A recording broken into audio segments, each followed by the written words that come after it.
আমার মায়ের দুইটা স্বামী, কাউকেই মা ডিভোর্স দিয়ে মারা যাননি। আপা, এখন এই কথাটা কিন্তু আমিও জানি। আমারই পালিত বাবা ছাড়াও আরো যে একটা স্বামী আছে। সেই ভদ্রলোক আমার গায়ে হলুদের দিন আমাদের বাসায় এসেছে। কেউ দেখেনি, কিন্তু আমি দেখেছি। ব্ল্যাক স্যুট, সামান্য কোকড়ানো চুল, ধবধবে ফর্সা গায়ের রং। লোকটার সাথে কার মিল আছে বলো তো আপা? ধরতে পারছো?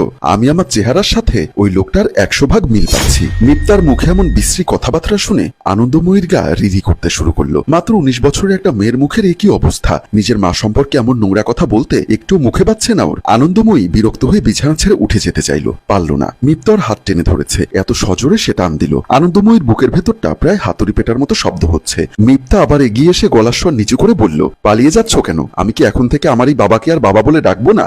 মিপ্তা, তোর আর আমার বাবা একজন, আমাদের ব্লাড গ্রুপও সেম। বাবার মতো বি পজিটিভ, তুই বাবার মতো সাইনোসাইটিসের রোগী। আমাদের মা অত্যন্ত ভদ্র মহিলা ছিলেন, তার চরিত্র নিয়ে এমন বাজে কথা বলবি না একদম, এই বলে দিলাম। আর শোন, তোর গায়ে হলুদে ওই রকম বর্ণনার কেউ আসেনি, কেউ না। এই নিয়ে এখন পর্যন্ত 4 বার তুই আমাকে এসব কথা বললি, আর আমি 2 বার গায়ে হলুদের ভিডিও ফুটেজ যাচাই করলাম, কোথাও কেউ নেই। আর মাত্র 2 দিন পর তোর বিয়ে। প্লিজ নিজের বিয়েতে ফোকাস কর। তাহলে আমাদের মা মারা গেল কেন? কিভাবে মারা গেছিল তুমি জানো না আপা? কিচ্ছু মনে নেই? মিপ্তার প্রশ্নের জবাব দিতে পারলো না আনন্দময়ী। তার আগেই মিপ্তার ফোনে জহিরের কল এলো। পুরো নাম জহির মজুমদার, বয়স 28-এর কাছাকাছি। এর সাথেই মিপ্তার বিয়ে হবে। প্রেম ঘটিত বিয়ে নয়, পারিবারিক বিয়ে। প্রায় 1 সপ্তাহ আগে মিপ্তার বাবা সাদিকুর রহমান মিপ্তার জন্য মার্কেট থেকে কিছু শাড়ি নিয়ে আসে। শাড়ি দেখে মিপ্তা অবাক হয়ে যায়। সাদিকুর আহমেদ মিপ্তাকে বলল, যে শাড়িটা পছন্দ হয় সেটা বাছাই করে নে, তোর বিয়েতে পরবি। মিপ্তা ওই দিন হতভম্ব হয়ে বাবার দিকে তাকালো। ওই দিন মিপ্তা জানতে পেরেছিল জহির নামের একটা ছেলের সাথে ওর বিয়ে। ছেলেটাও মেডিকেলে পড়ছে। মেডিকেলে পড়া ছেলেদের আলাদা রকম পছন্দ করেন সাদিকুর আহমেদ। তিনি নিজে একজন ডাক্তার,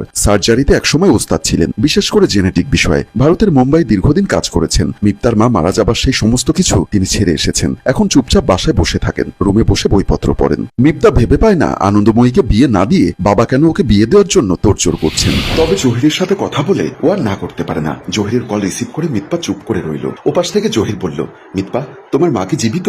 না, মা কেন জীবিত হবেন? বাবা তো বলেই দিয়েছেন আমার মা অনেক বছর আগে মারা গেছেন। তখন আমি খুব ছোট, শুধু মায়ের লাশ দেখেছিলাম। হঠাৎ এ প্রশ্ন করছেন কেন বলুন তো?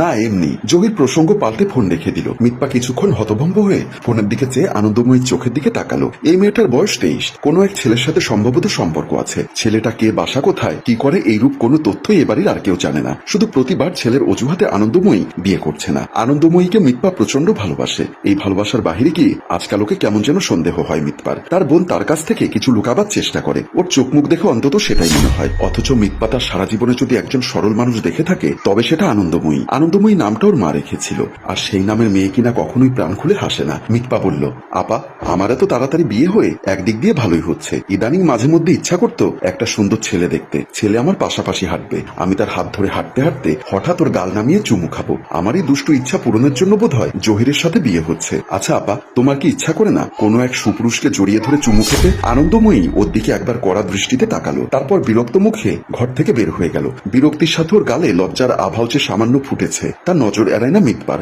বিছানার উপর বসে পা ঝুলিয়ে বাহিরের বারান্দার দিকে চেয়ে রইল সে। গায়ে হলুদের এই ভদ্রলোক তার জন্মদাতা পিতা, এ কথা কেন আনন্দময়ী স্বীকার করছে না? সাদিকুর আহমেদ লোকটাই বা কেমন? সব জেনে শুনেও তিনি পরের মেয়েকে নিয়ে এভাবে আদিক্ষেতা করছেন। এমন অসভ্যতা করার জন্য লোকটা জেল হওয়া উচিত। নিজের বিয়ের দিনে মিৎপা পড়েছে বেনারসি। সাদিকুর আহমেদ মেয়ের ইচ্ছাকে প্রাধান্য দিয়েছেন। পাত্র নির্বাচনে যেখানে মেয়ের স্বাধীনতা নেই সেখানে বেনারসি নির্বাচনের স্বাধীনতার অর্থ কি দাঁড়ায় তা বোধহয় তিনি নিজেও জানেন না। রুমের এক কোণে দাঁড়িয়ে তিনি এক দৃষ্টিতে মিৎপাকে দেখছেন। বিয়ের দাওয়াতে অতিথির সংখ্যা খুব কম, সবাইকে দাওয়াত দেওয়া হয়েছে আনন্দময়ীর নির্দেশ। কেন তা মিৎপা জানে না। কাজী সাহেব বিয়ে পড়ানোর মুহূর্তে মিৎপা আবার সেই লোকটাকে দেখতে পেল। আজ তিনি পাঞ্জাবি পরেছেন, তার উপর জড়িয়েছেন একটা চাদর। মিৎপার মনে হলো এক্ষুনি লোকটা তাকে বলবে, মিৎপা, আমি তোর বাবা, তুই এই বিয়েটা করিস না, এতে তোর মঙ্গল নেই। সেসব আর শোনা হলো না। মিৎপার কানে এলো আশেপাশের মানুষগুলো তাকে কবুল বলার জন্য ধাক্কা ধাক্কি করছে। সে পাশ ফিরে 3 কবুল বলে আবার সামনে তাকাতেই লোকটা উধাও হয়ে গেল। মিৎপার বারবার মনে হচ্ছে এই লোকটাকে সে আগে কোথাও দেখেছে। শুধু ওই লোকটা নয়, কবুল বলতে গিয়ে তার বেশ কিছুক্ষণ মনে হলো এর আগে ওর একবার বিয়ে হয়েছিল।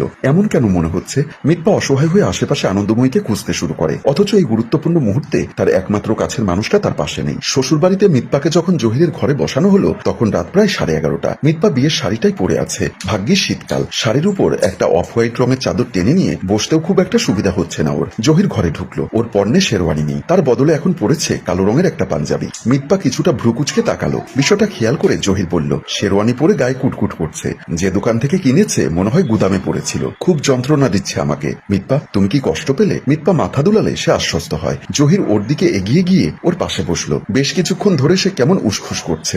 কিছু বলবেন? তোমার মা কি সত্যি বেঁচে নেই? থাকলে তো আমার বিয়েতে থাকতেন। জহির আর কথা বাড়ায় না, কিছুক্ষণ উদাস হয়ে কিছু একটা ভাবলো। তারপর মিতপার দিকে নিষ্পলক চোখে চেয়ে রইল। বয়সে ওর চেয়ে 9 বছরের ছোট। বর্তমানে 19 বছরের মেয়েদের যেমন ছোটখাটো বাচ্চা দেখায় অমন না, গোলগাল শরীর, মুখের গড়নও গোলাকার। তালিকা করলে রূপবতী নারীদের তালিকায় প্রথম সারির দিকে থাকবে। ওর এই নিষ্পলক চাহনি দেখে মিতপা লজ্জায় লাল হয়ে জিজ্ঞাসু দৃষ্টিতে ইশারা করলে জহির নির্লজ্জের মতো বলে ফেলল, মিপ্তা, আমি তোমাকে একটা চুমু খেতে চাই। কোথায়? তোমার ঠোঁটে। কেন? জহির কিংকর্তব্য বিমূঢ় হয়ে ওর চোখের দিকে চেয়ে রইল। এই মুহূর্তে মিপ্তার রহস্যময় কথাও বুঝতে পারছে না। বিস্তর ভাবনার আগেই মিপ্তা চোখ বন্ধ করে নিল। চোখ বন্ধ, ঠোঁটে গাঢ় লিপস্টিক, কপালের টিপ, গালের উপর হালকা মেকআপ লেপটে আছে। এই মুহূর্তে সত্যি সত্যি মিপ্তাকে মনে হচ্ছে আস্ত একটা পরী, মোমের পরী। মোমের পরীকে স্পর্শ করতে হয় ভীষণ সাবধানে। জহির তাই করলো। সে আরেকটু এগিয়ে এসে মিপ্তার দু চোয়াল আঁকড়ে ধরে নিজের কাছে এগিয়ে নিয়ে আসে। তারপর নিজেও চোখ বন্ধ করে নেয়। এরপর হঠাৎ ওর কানে এলো মিপ্তার কণ্ঠস্বর। মিপ্তা বলে ওঠে, আমার মা ঘরের দরজা বন্ধ করে আমাদের দু বোনকে সামনে দাঁড় করিয়ে রেখে ফ্যানের সাথে ফাঁস লাগিয়ে মরে গেছেন। আমি বিছানায় মায়ের একদম সামনে। তখন অতটা বুঝতাম না, কিন্তু আমার আপা আনন্দময়ী বুঝতো। ওর বয়স ছিল 8, আমার ছিল 4 কিংবা 4.5। নিজের মাকে এভাবে ঝুলতে দেখে আনন্দময়ী চিৎকার করে উঠেছিল। মায়ের ঝুলন্ত মরদেহ দেখে আমি ভয় পাইনি, তবে ওর চিৎকার শুনে আমি সাথে সাথে ওখানে অজ্ঞান হয়ে পড়েছিলাম। যখন স্বাভাবিক হই ততক্ষণে আমার মায়ের দাফন হয়ে গেছে। মিপ্তার কণ্ঠস্বর শুনেও জহির এতক্ষণে চোখ খুললেনি। সে তাকালো মিপ্তার শেষ কথা হবার পর। মিপ্তার কণ্ঠস্বর আবেগঘন এক মুহূর্ত তৈরি করেছে। সেখানে স্নেহ না পাবার আকুতি আছে, মায়া আছে, স্নেহের ছায়া আছে। জহির বিছানার পাশে হেলান দিয়ে নীরবে বসে রইল। মিপ্তার মা মারা গেছেন, এই বিষয়টি তার বিশ্বাস হচ্ছে না। তারপরেও মিপ্তা এমন গভীর অনুভূতি নিয়ে মায়ের মৃত্যুর বর্ণনা করছে, তা অবিশ্বাস করা যায় না, কোনোভাবেই না। মিপ্তা ওর দিকে চেয়ে ছোট করে একবার শ্বাস নিল। জহির হঠাৎ ওর মাকে নিয়ে পড়লো কেন? এ বাড়িতে জহিরের মা, ছোট বোন এবং দুঃসম্পর্কের এক মামা ছাড়া কেউ থাকে না। জহিরের বাবা মারা গেছেন 2 বছর আগে একটা অ্যাক্সিডেন্টে। বিয়ের আগে ফোনে কথোপকথনকালে ফরিদের মুখ থেকেই শুনেছে সে। ফরিদের ইচ্ছা মিপ্তার বাবার কাছ থেকে দিক নির্দেশনা নিয়ে নিজের ক্যারিয়ার সাজাবে। মিপ্তার বাবাকে সে পীরের মতো সম্মান করে। বিয়ের দিন তারিখ এগিয়ে আসার সাথে সাথে মিপ্তার কেমন যেন সন্দেহ হচ্ছিল।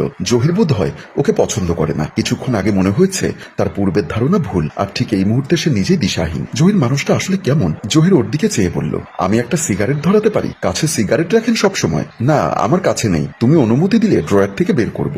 মিপ্তা জবাব দিল না। কিছুক্ষণ আগে সে জহিরকে তার সাথে রোমান্টিক অবস্থা থেকে বিভ্রান্ত করে দিয়েছে। এরপর যদি মানুষটা সিগারেট ধরায় তবে তাকে আবার কাছে টেনে নেবে কিভাবে?